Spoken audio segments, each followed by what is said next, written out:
یہ ایسا ہتھیار ہے جو ہمارے پاس نہیں ہے، نہ اس کا ہمارے پاس کوئی توڑ ہے۔ ایک بات کہوں یزدی، پوران نے کہا، مسلمانوں کے پاس ایک اور ہتھیار بھی ہے جو ہمارے پاس نہیں ہے۔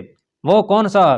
جذبہ، پوران نے کہا، ہم مسلمانوں کو ڈاکو، قزاق، راہزن اور جانے کیا کیا کہتے ہیں، لیکن ان میں لڑنے کا جذبہ اور فتح حاصل کرنے کا جو عزم ہے وہ اتنا مضبوط ہے کہ اسے ہمارے ہاتھی بھی نہیں توڑ سکے۔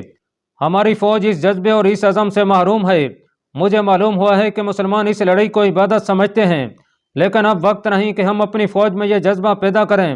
دربان نے اندر آ کر اطلاع دی کہ باہر ایک محافظ 2 لڑکیوں کو اپنے ساتھ لایا ہے اور وہ کہتا ہے کہ یہ یہودیوں کی لڑکیاں ہیں، ادھر بٹھاؤ۔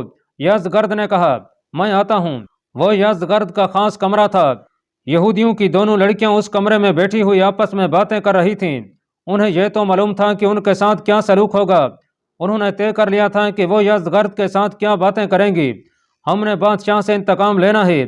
ایک لڑکی نے دوسری سے کہا، اس نے ہمارے مذہبی پیشواؤں کی توہین کی ہے اور ہمارے بزرگوں کو اور سب لوگوں کو قید میں ڈال دیا ہے، لیکن کس جرم میں؟ دوسری لڑکی نے کہا، ربی شمون اور ابو ازمیر تو ان کے لیے کوئی عمل کر رہے تھے، معلوم ہو جائے گا۔ پہلی لڑکی نے کہا۔ اتنے میں یزدگرد کمرے میں داخل ہوا۔ دونوں لڑکیاں اٹھیں اور فرش پر گھٹنے ٹیک کر جھک گئیں۔ اٹھو، یزدگرد نے کہا، اوپر ہو کر بیٹھ جاؤ۔ تم دونوں یہودی نسل کے ہیرے ہو، میں تمہارے حسن کی تعریف کیے بغیر نہیں رہ سکتا، لیکن تمہارے مذہبی پیشواؤں نے مجھے جو دھوکہ دیا ہے اس نے میرے دل میں یہودیوں کے خلاف نفرت پیدا کر دی ہے۔ ہم خوش نصیب ہیں کہ آپ کے دربار تک ہمیں رسائی ملی ہے۔ ایک لڑکی نے زیر لب تبسم سے کہا، ہم نہیں جانتی کہ ہمارے مذہبی پیشواؤں نے آپ کو کیا دھوکہ دیا ہے۔ ہم مجبور لڑکیاں ہیں، ہم آپ کو کیا دھوکہ دے سکتی ہیں؟ ہمیں دھوکہ دینے والوں نے سزا پا لی ہے۔ یزدگرد نے کہا، تمہارے سب سے بڑے راہب شمون اور اس کے ساتھی کو مگر مچھوں نے کھا لیا ہے۔ شمون نے ہمیں یقین دلایا تھا کہ وہ ایسا جادو تیار کرے گا جو مسلمانوں کو تباہ و برباد کر دے گا، اور فارس کے جو علاقے انہوں نے فتح کر لیے ہیں وہ ہمیں واپس مل جائیں گے، لیکن ہمیں پتہ چلا ہے کہ وہ ایک نوجوان لڑکی کو ساتھ رکھ کر بدکاری کرتے رہے اور کوئی جادو وغیرہ تیار نہیں کیا۔ مسلمانوں کو تباہ کرنے والے خود مگر بچوں کی خوراک بن گئے، اور وہ لڑکی 1 ماہ کے نوزائیدہ بچے کو اٹھائے ہمارے پاس آ گئی۔ اس نے بتایا کہ شمون اس کے ساتھ کیا سلوک کرتا رہا تھا۔ لیکن شہنشاہ، لڑکی نے کہا، آپ نے اس کی سزا ان سب کو کیوں دی ہے جو ربی شمون کو روکتے تھے کہ وہ اس کام میں ہاتھ نہ ڈالے، کیونکہ سوائے نقصان کے کچھ حاصل نہ ہوگا؟ تو اس کا مطلب یہ ہوا، یزدگرد نے کہا، کہ تم جانتی ہو کہ شمون جادو کر رہا تھا؟ ہاں شہنشاہ، دوسری لڑکی بولی، ہم سب کچھ جانتی ہیں، لیکن ہم بات کرنے سے ڈرتی ہیں، آپ ناراض ہو جائیں گے، ہم سننا چاہتے ہیں۔ یزدگرد نے کہا، پھر یہ بات ہم سے سنیں۔ ان دونوں میں سے ایک لڑکی نے کہا، آپ کے حکم سے جن یہودیوں کو قید خانے میں بند کر دیا گیا ہے ان میں سے 3-4 ہی ہیں جنہیں معلوم تھا کہ ربی شمون مسلمانوں کی تباہی کا کوئی بندوبست کر رہا ہے۔ ہمارے 2 راہب اسے روکتے تھے اور کہتے تھے کہ یہ جادو اتنا خطرناک ہے کہ یہ صحیح ہدف پر نہ گرا تو جادو کرنے والے کو ہی تباہ کر دے گا، لیکن ربی شمون پورے وثوق سے کہتا تھا کہ اس کا جادو ناکام نہیں ہوگا۔ اب آپ سے پتہ چلا ہے کہ ربی شمون اور اس کے ساتھی ابو ازمیر کو مگر مچھوں نے کھا لیا ہے، اور جس لڑکی کو جادو میں استعمال کیا جا رہا تھا وہ آپ کے پاس پہنچ گئی ہے، تو ہمارے دوسرے بزرگوں کا یہ کہنا ٹھیک ثابت ہوا کہ یہ جادو چلانے والوں کو ہی ختم کر سکتا ہے۔ اب ہمیں ایک اور خطرہ نظر آ رہا ہے، دوسری لڑکی بولی، وہ یہ کہ اس جادو کا اثر آپ کی سلطنت پر بھی بہت برا ہوگا۔ ہم نے اپنے راہب سے جو باتیں سنی ہیں ان سے یہ ظاہر ہوتا ہے کہ مدائن اور بور شیر میں بہت قتل و غارت گری ہوگی، اور اس کے بعد یہ دونوں شہر آپ کے ہاتھ سے نکل جائیں گے۔ ان دونوں لڑکیوں کے بولنے کا انداز اس قدر پر اثر تھا کہ یزدگرد پر گھبراہٹ سی طاری ہو گئی، اور وہ خوف زدگی کے عالم میں ان لڑکیوں کو دیکھنے کے سوا اور کچھ بھی نہ بولا۔ لڑکیاں یہی تاثر پیدا کرنے کی کوشش کر رہی تھیں۔ آپ زندہ رہ سکتے ہیں، ایک لڑکی نے کہا، شہر کو بچانے کی کوشش کریں، لیکن جو ہی دیکھیں کہ یہ ممکن نہیں تو اپنے پورے خاندان کو ساتھ لے کر مدائن سے نکل جائیں اور کہیں پناہ لے کر اپنی فوج تیار کریں، پھر جوابی حملہ کریں، پھر آپ کو فتح حاصل ہوگی۔ آپ ان بے گناہوں کو چھوڑ دیں شہنشاہ، دوسری لڑکی نے کہا، کہیں ایسا نہ ہو کہ ان کی بد دعائیں آپ کو وہ نقصان پہنچا دیں جس سے آپ بچنے کی کوشش کر رہے ہیں۔ یزدگرد نوجوان تھا اور شہنشاہ بھی تھا، اور وہ پریشان حال بھی تھا۔ اس کے اعصاب پر اتنا زیادہ بوجھ تھا کہ اسے کسی پل چین نہ آتا تھا۔ ان لڑکیوں کے حسن اور ناز و انداز نے اس پر ایسا نشہ طاری کر دیا کہ اس کا ذہن فرار کے راستے پر آ گیا۔ رات بھر دونوں لڑکیاں اس کے ساتھ رہیں۔ صبح ہوئی تو اس نے پہلا حکم یہ دیا کہ تمام یہودیوں کو رہا کر کے ان کے گھروں کو بھیج دیا جائے۔ ان لڑکیوں نے اس پر دوسرا اثر یہ چھوڑا کہ اس نے اپنی ماں اور پران کو یہ فیصلہ سنایا کہ وہ بہر شیر کو بچانے کی کوشش تو کرے گا، اور یہ ممکن نہ ہو سکا تو وہ مدائن سے اپنے تمام خاندان کو ساتھ لے کر نکل جائے گا۔ مدائن کے آگے سلطنت فارس کے کچھ اور شہر اور قصبے ابھی فارس کی سلطنت میں ہی تھے، یزدگرد ان میں سے کسی ایک میں جا سکتا تھا۔ ناظرین، سعد بن ابی وقاص رضی اللہ تعالیٰ عنہ بہر شیر کو محاصرے میں لیے ہوئے تھے، لیکن جیسا کہ پہلے بتایا جا چکا ہے کہ یہ محاصرہ مکمل نہیں تھا، کیونکہ ایک طرف دجلہ بہہ رہا تھا اور اس طرف شہر کی چوڑائی خاصی زیادہ تھی۔ شہر کی دیوار پر تیر انداز اور برچیاں پھینکنے والے اس طرح کھڑے تھے جیسے دیوار کے اوپر ایک انسانی دیوار کھڑی ہو۔ سعد امیر المومنین حضرت عمر رضی اللہ تعالیٰ عنہ کو روز بروز محاذ کی خبریں پہنچا رہے تھے۔ انہوں نے بہر شیر کو جب محاصرے میں لے لیا تھا تو اسی روز امیر المومنین کو پیغام بھیجا تھا۔ جس وقت مدائن میں جادو کے ذریعے مسلمانوں کی تباہی کی کوششیں ہو رہی تھیں، اس وقت مدینہ سے امیر المومنین کا پیغام آیا تھا جس میں لکھا تھا، اور تم نے دیکھ لیا ہے کہ اللہ کی راہ میں خون کے نذرانے دینے والوں کو اللہ تعالیٰ مایوس نہیں کرتا۔ مدینہ میں اور عرب میں وہ کون سا مسلمان ہوگا جو تمہاری فتح و کامرانی کے لیے دعا نہیں کرتا ہوگا؟ تمہارا اتنی خطرناک بیماری سے اٹھنا اور اٹھ کر لڑنا اور اتنی دور پہنچ جانا اس حقیقت کی دلیل ہے کہ جو اللہ کے ساتھ اپنا وعدہ نبھاتا ہے اس کے لیے اللہ بھی اپنا وعدہ پورا کرتا ہے۔ کون نہیں جانتا کہ تمہارے اور باقی سب مجاہدین کے جسموں کا کیا حال ہو چکا ہوگا، لیکن روح کی طاقت اتنی بڑی طاقت ہے کہ وہ مردہ جسم کو بھی اٹھا دیا کرتی ہے۔ تم فارس کے دروازے پر پہنچ گئے ہو، آتش پرست تمہیں آسانی سے اس دروازے میں داخل نہیں ہونے دیں گے۔ اب تمہیں عقل سے زیادہ کام لینا ہوگا۔ تم اس مقام پر پہنچ گئے ہو جہاں اپنی قوت کا آخری ذرا بھی استعمال کرنا پڑے گا۔ اس جنگ میں تمہارا یہ پہلا محاصرہ ہے، اب تم منجیقیں استعمال کرو۔ شہر پر اتنے پتھر برساؤ کہ شہر پتھروں میں دب جائے۔ ہو سکتا ہے کہ دشمن باہر آ کر تم پر حملہ کرے۔ اس صورت میں اپنے عقب کا خیال رکھنا، جن لوگوں کو تم نے رہا کیا تھا وہ تمہارے لیے بھی خطرہ پیدا کر سکتے ہیں۔ اگر ان میں سے کوئی تمہیں دھوکہ دے تو اسے جینے کے حق سے محروم کر دینا۔ تم نے عورتوں اور بچوں کو بہت دور پیچھے چھوڑ دیا ہے، انہیں اتنی دور نہ رکھو، انہیں اپنے قریب لے آؤ۔ ناظرین، محاصرے میں 1.5-2 مہینے گزر چکے تھے۔ اس کی ایک وجہ تو یہ تھی کہ شہر کا دفاع بہت مضبوط تھا اور دیوار میں شگاف ڈالنے کے لیے دیوار کے قریب جانا خودکشی کے برابر تھا۔ دوسری وجہ یہ تھی کہ سعد بن ابی وقاص اتنا وقت حاصل کرنا چاہتے تھے کہ زخمی مجاہدین صحت یاب ہو جائیں۔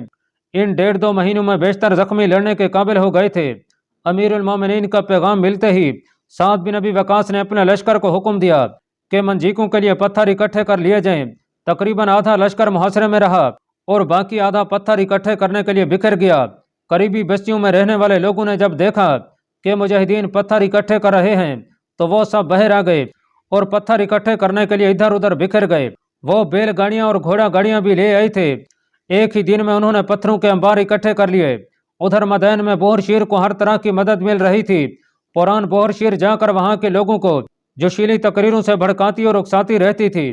شہر کے لوگوں نے جب دیکھا کہ فوج ان کے ساتھ ہے اور فوج کا جذبہ بھی عروج پر ہے اور مدائن سے ضرورت کی ہر چیز آ رہی ہے تو لوگوں کا جذبہ بھی بڑھ گیا اور جوش و خروش سے اپنی فوج کے دوش بدوش شہر کے دفاع میں سینہ سپر ہو گئے۔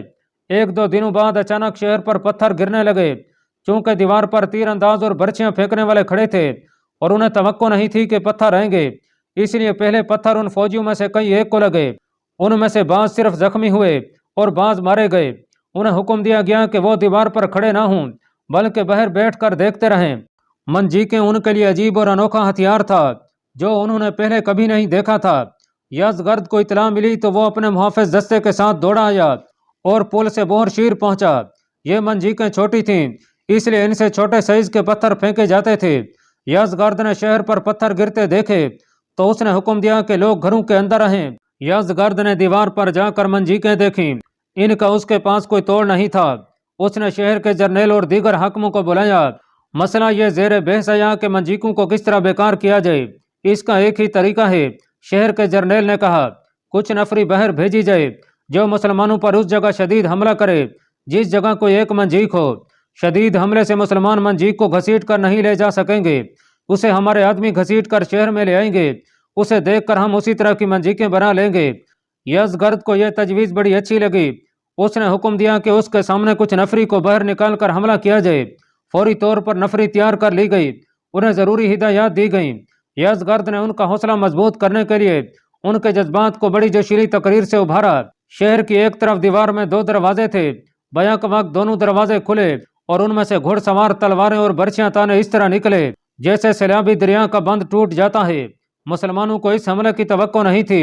ان گھڑ سواروں کا رخ اس طرف تھا جہاں 2 منجیقیں قریب قریب لگی ہوئی تھیں۔ مسلمان چونکہ محاصرہ کیے ہوئے تھے اس لیے گھڑ سوار تیار نہیں تھے۔ ان کے گھوڑے الگ کھڑے تھے جن پر زینیں نہیں تھیں۔ پیادے ہر طرح سے تیار تھے۔ ان کے ساتھ کیکا عاصم طلیحہ اور ہاشم بن عتبہ جیسے جانباز بھی موجود تھے۔ انہوں نے گھوڑوں کی پرواہ نہ کی اور پیادوں کو ساتھ لے کر سواروں کا مقابلہ کرنے لگے۔ مجاہدین نے شہر کے گھڑ سواروں کو گھیرے میں لینے کی کوشش کی لیکن گھیرا مکمل نہ ہو سکا، کیونکہ جو مجاہدین گھیرا مکمل کرنے کے لیے دیوار کے قریب چلے گئے تھے ان پر اوپر سے برچیاں اور تیر آنے لگے۔ بعض مجاہدین زخمی ہو گئے، اس وجہ سے گھیرا توڑنا پڑا۔ آتش پرستوں کے گھڑ سواروں کو یہ بھی دیکھنا تھا کہ انہیں واپس بھی جانا ہے۔ شہر کے یہ دونوں دروازے بند کر دیے گئے تھے۔ پیادہ مجاہدین نے گھڑ سواروں کا مقابلہ اس خوبی سے کیا کہ کئی ایک کو گرا لیا اور اس کوشش میں لگے رہے کہ کوئی بھی سوار واپس نہ جا سکے۔ کچھ دیر میدان گرم رہا۔ دوسری طرف سے بھی مجاہدین ادھر آنے لگے لیکن سعد بن ابی وقاص نے اس خیال سے انہیں روک دیا کہ اندر سے مزید گھڑ سوار آ گئے تو صورتحال بگڑ جائے گی۔ مجاہدین اتنے لمبے عرصے کی وجہ سے تازہ دم تھے، انہوں نے یہ عرصہ آرام میں گزارا تھا، اس لیے گھڑ سواروں پر وہ ایسے برسے کہ تقریباً نصف کو وہیں رکھا اور باقی شہر کی طرف بھاگ نکلے۔ پیچھے سے تیر اندازوں نے اس طرح تیر چلے کہ ان میں سے کئی تیروں کا نشانہ بن گئے۔ اس کے بعد مسلمانوں نے پھر منجیقوں سے سنگ باری شروع کر دی۔ شہر پر خوف و ہراس طاری ہو گیا جو مسلسل سنگ باری سے بڑھتا گیا۔ اس کے بعد یہ معمول بن گیا کہ ہر تیسرے چوتھے روز شہر کے دروازے کھلتے اور گھڑ سواروں کے 1-2 دستے باہر آتے۔ گھمسان کا معرکہ لڑا جاتا اور جو سوار بچتے وہ واپس چلے جاتے۔ ان حملوں میں زیادہ تر نقصان فارس کے گھڑ سواروں کا ہوتا تھا۔ مورخوں نے لکھا ہے کہ مسلمانوں کو محاصرے سے پسپا کرنے کا یہ طریقہ ان کے لیے بڑا نقصان دہ ثابت ہو رہا تھا، لیکن یزدگرد کا حکم تھا کہ یہ حملے جاری رکھے جائیں۔ یہ دراصل یزدگرد کا آخری اقدام تھا، لیکن وہ یہ نہیں دیکھ رہا تھا کہ اس کا اسے کتنا نقصان پہنچ رہا ہے۔ اس نے یہ بھی نہ دیکھا کہ اتنے زیادہ نقصان سے اس کی فوج کا حوصلہ ٹوٹ رہا ہے۔ بعض تاریخوں میں یہ روایت بھی ملتی ہے کہ یزدگرد نے خواب میں اپنے باپ خسرو پرویز کو دیکھا اور خسرو پرویز نے اسے کہا کہ اپنی فوج میں ایسے بہادر افسر، عہدیدار اور سپاہی منتخب کرو جو اپنے وطن پر جانیں قربان کرنے سے دریغ نہ کریں۔ انہیں باہر نکال کر مسلمانوں پر حملہ کرو اور یہ جاں باز عہد کر کے باہر نکلیں کہ مسلمانوں کو کاٹ کر واپس آنا ہے یا واپس آنا ہی نہیں ہے۔ ایک روایت یہ ہے کہ علم نجوم و جوتش کے ایک ماہر نے ذائچہ تیار کر کے یزدگرد کو ایک خاص دن اور وقت بتایا تھا کہ اس دن مسلمانوں پر حملہ کیا جائے تو کامیابی ہوگی اور بور شیر بھی بچ جائے گا اور مدائن بھی۔ اس نجومی نے یزدگرد سے یہ بھی کہا تھا کہ وہ بدی ترک کر دے اور کسی غیر عورت کے قریب بھی نہ جائے۔ یہی روایت صحیح معلوم ہوتی ہے کیونکہ آتش پرستوں کا شاہی خاندان علم نجوم اور فال ناموں میں یقین رکھتا تھا۔ رستم جو بہادری، جارحیت اور جنرل شپ کی بے مثال علامت سمجھا جاتا تھا خود علم نجوم پڑھا ہوا تھا۔ اللہ پاک کمی بیشی معاف فرمائے۔ اللہ آپ کا حامی و ناصر ہو، آمین۔